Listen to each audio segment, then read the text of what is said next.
100 siècles ont permis le maïs d'accompagner l'homme. Donc les Incas l'ont déifié, ils ont compris qu'il était une bonne piste pour se nourrir. Et les hommes ont entrepris la démarche qui visait à dompter la plante.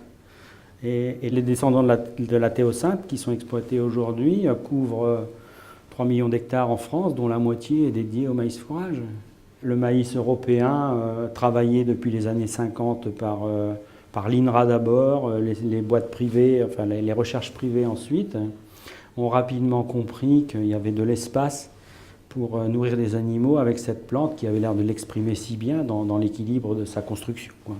On a cherché à le dompter dans son adaptation, le froid matinal, la capacité à générer une plantule à peu près correcte pour que l'éleveur soit déjà satisfait au moment où le maïs couvre la parcelle. Et bien sûr, on s'est concentré sur le rendement.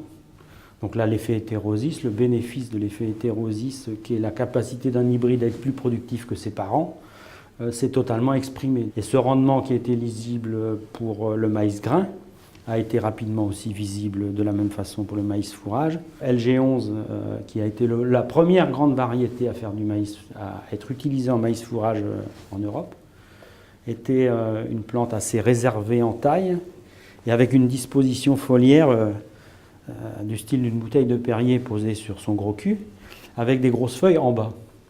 Et je n'hésite pas à dire que nos sélectionneurs ont été simplement géniaux parce qu'ils se sont aperçus que le soleil était plutôt en haut et dans leur transformation sur l'expression phénotypique de la plante, ils ont fait monter les feuilles, les grandes feuilles du maïs au-dessus de l'épi. Et les variétés d'aujourd'hui, mine de rien dans les champs, on a des bouteilles de Perrier posées sur le bouchon, quoi. Le développement des capteurs solaires mieux positionnés sont en mesure, puisque le maïs fonctionne de l'effet du rayonnement solaire et des sommes de température, de générer plus de biomasse, et plus de biomasse, c'est plus de matière sèche. Et comme on a plus de matière sèche, on a eu plus de rendement. Mais puisque le maïs doit être un bon fourrage, il faut nous poser les bonnes questions sur ce qu'est la partie fibre de la plante, comment rendre ces hémicelluloses plus digestibles, plus de tonnes de matière sèche, plus de tonnes digestibles à l'hectare. On a compris ce qu'était le fonctionnement du rumen, ce qu'est le bon équilibre entre fraction cellulosique et fraction amylacée, à quelle vitesse chacune doit être dégradée pour ne pas amputer la dégradation de l'autre. Et en fait, il nous faut maintenant arriver à trouver le bon équilibre entre bonne vitesse amylacée et excellente vitesse cellulosique, pour qu'on soit à l'optimum de la valorisation de la plante entière, fourrage, y compris la partie tige et feuille, fibre, digestible, rendue digestible par la compréhension des sélectionneurs. Donc on est là-dedans. Donc ça a inventé des nouvelles données telles que le DINAG, qui sont lisibles, sorties de nos analyses. Donc on a cette information-là qui est transmissible aux éleveurs. Et demain, un éleveur pourra faire de la diététique précise quand il aura lu le descriptif variétal. Aujourd'hui, on se trouve un peu en difficulté au niveau de la protection de la plante. On ne peut pas imaginer demander au maïs de conserver toute l'expression de sa productivité sans les outils nécessaires, évidemment respectueux de l'environnement. Mais aujourd'hui, on sait faire l'ajustement précis, le positionnement précis de la quantité efficace au bon endroit. C'est tel les traitements de semences où on se préserve des agressions de taupins en mettant l'insecticide à l'endroit où le taupin pourrait avoir envie de manger. On ne le met pas ailleurs dans le champ. L'insecticide est bien à l'endroit où l'agresseur va se positionner.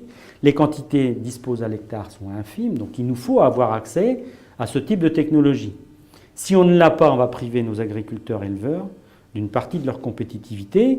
Et dans le monde dans lequel on est, rapidement, dans nos pays voisins où les démarches environnementales sont souvent moins rapides, on va se trouver en déphasage de compétitivité.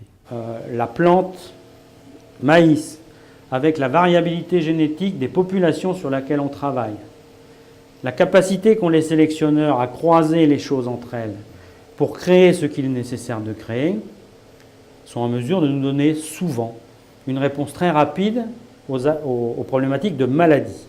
Par contre, là où on est en difficulté, on sollicite le recours aux médicaments de la plante, c'est contre les insectes.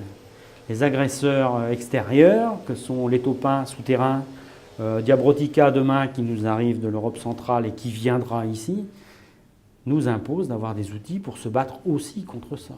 Aujourd'hui, nos maïs consomment moins d'eau qu'avant.